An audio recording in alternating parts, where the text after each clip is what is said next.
আমরা জানি যে নির্বাচন সামনে রেখে সব রাজনৈতিক দলের মধ্যে একটি সমঝোতা বা জোটের বিষয়ে আলোচনা থাকে। সেক্ষেত্রে আমরা গণপরিষদের ব্যাপারটাও শুনছিলাম যে আসলে গণপরিষদ এনসিপির সঙ্গে জোট বা সমঝোতা হবে কিনা বা বিএনপির সঙ্গে হবে কিনা। সেক্ষেত্রে বিএনপির দিকে একটু বোধহয় আমরা বেশি দেখছিলাম যে আলোচনার অগ্রগতি। আপনি গতকাল বলেছেন যে কোনো সমঝোতা দরকার নেই, ২-৪টি আসনের জন্য আপনারা কারোর সঙ্গে সমঝোতা করবেন না, ৩০০ আসনের প্রার্থী দেওয়ার প্রস্তুতি নিয়েছেন। একটু আপনাদের দলের অবস্থানটাকে একটু পরিষ্কার করবেন, আসলে কোন দিকে যাচ্ছেন আপনারা? যারা দেখছেন সবাইকে শুভেচ্ছা। আলোচক হিসেবে শরীফ ভাই আছেন, আপনাকে শুভেচ্ছা।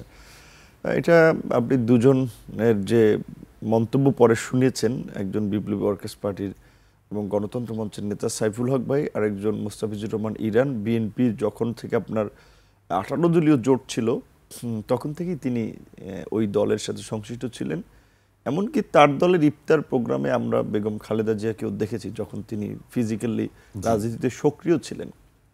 তো সেই জায়গা থেকে তাদের ক্ষোভের কথা আমরা জানতে পারলাম। এবং এটা ঠিক যে বিএনপির যারা মিত্র হিসেবে বিএনপি মনে করে বা যারাও বিএনপিকে মনে করে, এবং বিএনপির যে একটি ঘোষণা ছিল বিশেষ করে 24-এর গণ অভ্যুত্থানের পূর্বেই, যে আগামীতে আমরা আন্দোলনের অংশীজনদেরকে নিয়ে আমরা জাতীয় সরকার গঠন করব, এবং এই সমস্ত বিষয়ের ভিত্তিতেই মূলত বিএনপির সাথে অন্যান্য দলের একটা যে যুগপৎ আন্দোলন হয়েছিল। যদিও সেখানে আমরা হয়তো ওইটা আলোচনাটা চূড়ান্ত করে আন্দোলন করেছি, বিষয়টা এমন না। সেই সময় আওয়ামী লীগকে ক্ষমতা থেকে সরানোটা দেশের জন্য, দেশের মানুষের জন্য, দেশের স্বাধীনতা সার্বভৌমত্বকে রক্ষা করার জন্য আমাদের কাছে জরুরি মনে হয়েছিল, যে কারণে আমরা সেই অনির্বাচিত কর্তৃত্ববাদী আওয়ামী সরকারের বিরুদ্ধে আন্দোলন সংগ্রাম করেছি।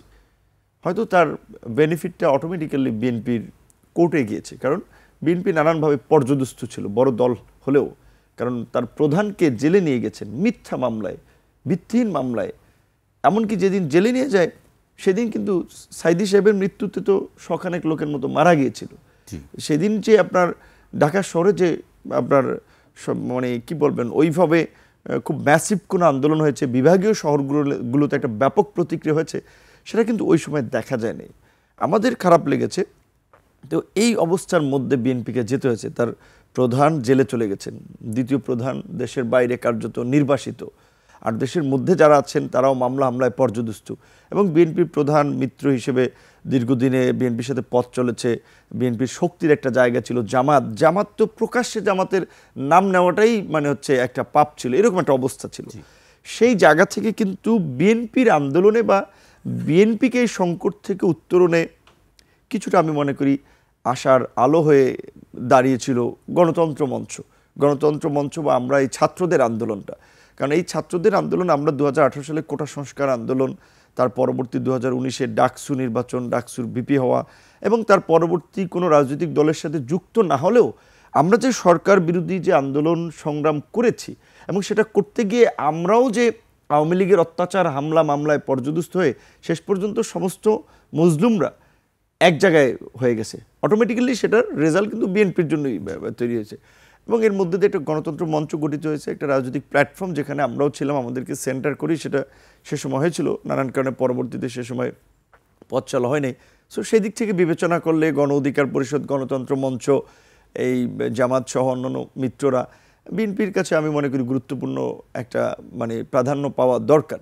তো আমরা যতদূর শুনেছিলাম যে বিএনপির টপ লেভেল থেকে বরাবরই বলা হচ্ছে যে জাতীয় সরকার তারা করবে, এবং বিএনপি আওয়ামী লীগের 2008 সালের যে তথাকথিত যে ল্যান্ডস্লাইড ভিক্টরি বা একেবারে অভূতপূর্ব সংখ্যাগরিষ্ঠ ফলাফল, এটার 2/3 অধিক যে আপনার তাদের এমপি সংসদে, তার ফলে যে কি একটা শাসন ব্যবস্থা তৈরি হয় সেটা তো বিএনপি দেখেছে চোখের সামনে।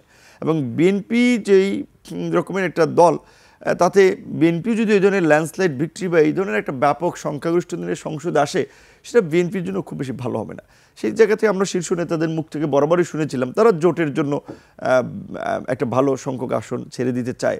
এখন যেখানে জোটের শীর্ষ নেতারা দাঁড়াবেন সেই সমস্ত আসনগুলোতেও দেখতেছি যে বিএনপি প্রার্থী দিয়ে দিচ্ছে, এবং প্রার্থী যে সমস্ত জায়গায় দেন নাই, ধরেন আমার এলাকায় যদি ওখানে আমি নির্বাচন করব, তাহলে বিএনপি যদি আমাকে মিত্রভাবে, আমার দলকে মিত্রভাবে আমাকে যদি ছেড়ে দেয়, তাহলে তার প্রার্থী তো প্রতিনিয়ত মাঠে হুমকি দামকি দিয়ে বেড়াচ্ছে, আমাদের লোকজনকে নানানভাবে নাজেহাল করে বেড়াচ্ছে। তো মাঠেও এখন তফসিল ঘোষণার আগে মাঠেও ওই ব্যবহারটা পাওয়া যাচ্ছে না, এবং সিটের জায়গা থেকে তো অনেকের সিটে আসন ঘোষণা দিয়েই দিয়েছে। সেই ক্ষেত্রে তাদের মধ্যে ক্ষোভ থাকাটা স্বাভাবিক। এখন আমি জানি না এটা বিএনপি কিভাবে আপনার মীমাংসা করবে, তবে এটা আমাদের কথা পরিষ্কার, শেখ হাসিনাকে আমরা ফ্যাসিস্ট বলি, তো শেখ হাসিনাও আমাদের 10টা সিট অফার করেছিল যে নির্বাচনে নেওয়ার জন্য। শেখ হাসিনা নিজে ফোন করেছিল, আপনার তৎকালীন এই এনএসআই ব্রিগেডিয়ার জেনারেল জোবায়ের সাহেব, ডিজিএফের হামিদ সাহেব, তারপরে আপনার আওয়ামী লীগের নেতারা, অনেক নেতারা আপনার বলা চলে জোর করে তুলে নিয়ে বসেছেন কিংবা আলোচনা করেছেন ডামি প্রার্থী দাঁড়াইলে প্রত্যেক আসনের জন্য আপনার 50 লাখ টাকা করে খরচ দিবে, কারণ সেই সময় তো ছাত্র যুবক তরুণদের জায়গায় গণ অধিকার পরিষদ বা আমরা ছিলাম। তো সেই শেখ হাসিনার তো পয়সাও নিলাম না, সিটেও সমঝোতায় গেলাম না। তো এখন এই গণ অভ্যুত্থানের পরে আমরা একটা মিত্র জোট গঠন করে নির্বাচন করব, সেটা বিএনপি কেন্দ্রিক হোক 8 দল কেন্দ্রিক হোক, তারা যদি বিবেচনা করে যে এরকমের 2-4 সিট দিয়ে, তো 2-4 সিটে তো এই খুদকুড়া টোকানের জন্য আমরা কারোর সাথে জোটে যাব না। রাজনীতি এই খুদকুড়া রাজনীতি দেশ থেকে বন্ধ হওয়া দরকার। সেজন্য আমরা বলেছি যে প্রয়োজনে আমরা এককভাবে নির্বাচন করবো। হ্যাঁ, সেক্ষেত্রে এমন হইতে পারে একটা আসনও জিততে নাও পারে, না জিতুক, আগামীর জন্য মাঠ তৈরি হবে, রাজনীতি তৈরি হবে। কিন্তু এই দেশের মানুষও আসলে নেতৃত্বের জায়গা থেকে দৃঢ়তা এবং কমিটমেন্ট দেখতে চায়। সো সেই জায়গা থেকে আমরা পরিষ্কার বলেছি যে বিএনপির সাথে কিংবা যার সাথে আমাদের যদি জোট সমঝোতা হয়, সেখানে একটা ন্যায্যতার ভিত্তিতে সরকারে আমাদের কি রোল হবে, আমরা কি ছোট জগন্নাথ মার্কা ইনু মেনন ভাইদের মতো মন্ত্রী হব, নাকি আমাদের সেখানে একটা সিদ্ধান্ত গ্রহণে ভূমিকা থাকবে, এই ধরনের আলাপ আলোচনা ছাড়া আমরা কোনো জোটে যাব না। এটা আমাদের একটা পরিষ্কার অবস্থান।